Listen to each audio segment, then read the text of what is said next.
생각할 수 없는 부분을 생각해 주는 거라고 생각을 하거든요. 자기만의 새로운 의문을 갖게 만들어주는 게 저는 문학의 힘이라고 생각해요.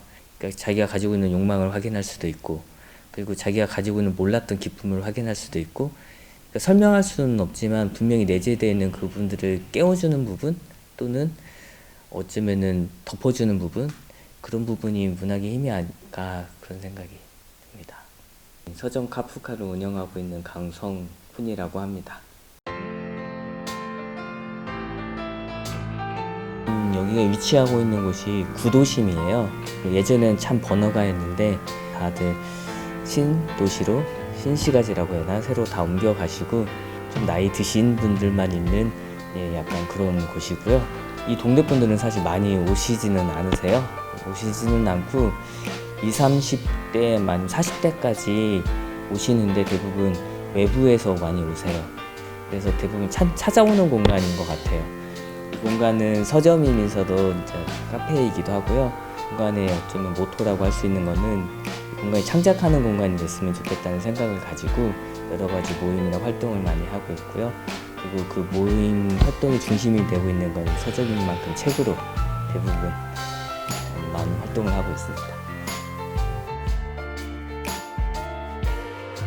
공간 전체를 쓰는 건 대부분 강연 같은 게 많고요.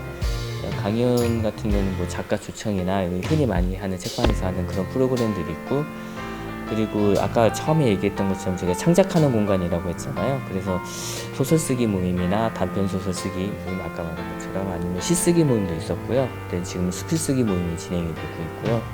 그리고 창작하는 공간이면서 또 공부하는 공간이기도 해요. 그래서 서양 철학사 읽기 모임, 그다음에 보르헤스 읽기 모임, 그다음에 고병원 선생님이 계속 시리즈로 내고 계시는 자본 읽기 모임, 소리내어 시 읽기 모임도 있고 그래요.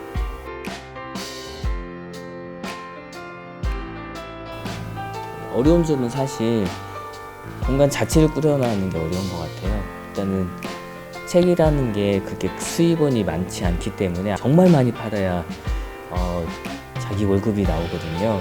그러다 보니까 외부 활동이 또 많아져요. 그래서 이 공간에 대한 집중력이 조금 많이 낮아지는 거, 그게 가장 어려운 것 같고요.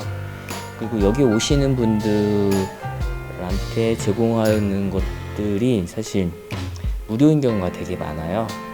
저희가 지원받아서 하는 프로그램을 하다 보니까 무료도 있긴 하지만 개인적으로 기획하는 프로그램들도 있거든요. 근데 거기서 돈을 받게 되면 모객이 너무 힘들어서 이제 계속 지원에 또 의존하게 되는 약간의 악순환이 있는 것 같아요.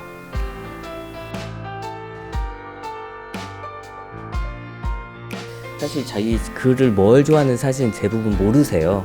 그러다 보니까 처음부터 전문 작가가 되고 싶어하는 욕구는 있을 수도 있긴 하지만 그 전단계가 사실 필요하다는 생각이 들거든요. 그래서 자기가 어떤 글을 읽었을 때 어떤 부분이 좋고, 또 그리고 자기 그 중에서 자기가 또 잘할 수 있는 재능을 발견하고, 그러니까 어쩌면은 전문 작가가 되고 싶은 욕구를 가지기 전에 글에 대한 욕구가 먼저 필요하다는 생각이 들고, 그게 아마 일상의 작가가 매칭이 잘 되는 프로그램이라는 생각이 들었어요.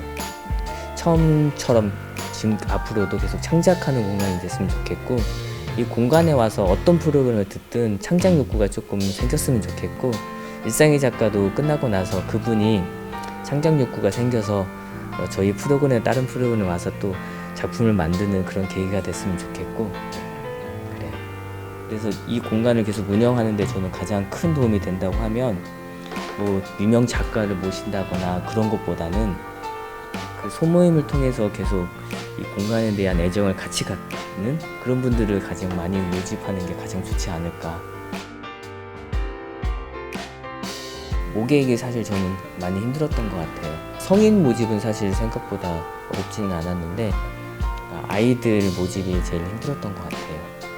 여기 이용자분들이 대부분 20, 30대이시고 많아야 40대이신데 그분들이 아직 아이들이 초등학생인 경우도 있긴 하지만 대부분 없으신 분들이세요. 그러니까 저희 원래 공간 이용자 외 사람들한테 홍보를 해서 모집을 해야 하는데 그게 생각보다 힘들었고요. 그러니까 어쩌면 도서관이나 그런 거 가장 큰 차이점인 것 같아요. 감동적인 거는 여기 공간을 같이 이용하시는 분이 프로그램을 끝나고 와서 저한테서 정말 재밌어요. 다음 주에 제가 못 오는데 어떡하죠? 막 그렇게 얘기를 했을 때가 제일 감동적이었고요. 문학이 가지고 있는 힘이 사람 마음을 열어주고 아니면 자기 안에 있는 어두운 면이나 욕망 같은 걸 다시 드러내게 해주는 건데, 이런 프로그램을 통해서도 그게 좀 이루어진다는 생각이 들었고요. 그런 면에서는 일상이라는 걸 작가가 하나의 작품으로 또 만든다는 또 생각도 들었어요. 일단은 지속 가능한 프로그램이 계속 있었으면 좋겠어요. 저만 해도 이제 글쓰기의 수업이 끝나게 되면 그분들이 계속 하고 싶으시다면 그냥 모여서 하거든요. 공간이나 그런 대여비 같은 경우는 그 오시는 분들이 착각이나 그걸로 다시 대응이 또 될 수도 있잖아요. 근데 작가님은 사실 하고 싶으면 거의 자기 시간을 내서 하는 거니까 프로그램 할 때처럼 많은 금액은 아니지만 거기에 대한 거를 약간 돈을 주면 지속 가능한 계속 프로그램이 되지 않을까. 조언을 해준다고 하면 그 공간에 꼭 가보시기를 원하고, 그 주인분과 꼭 소통을 해서 공간 이용에 관한 것만 한번 진지하게 토론을 해보기를 정말 권하고 싶어요.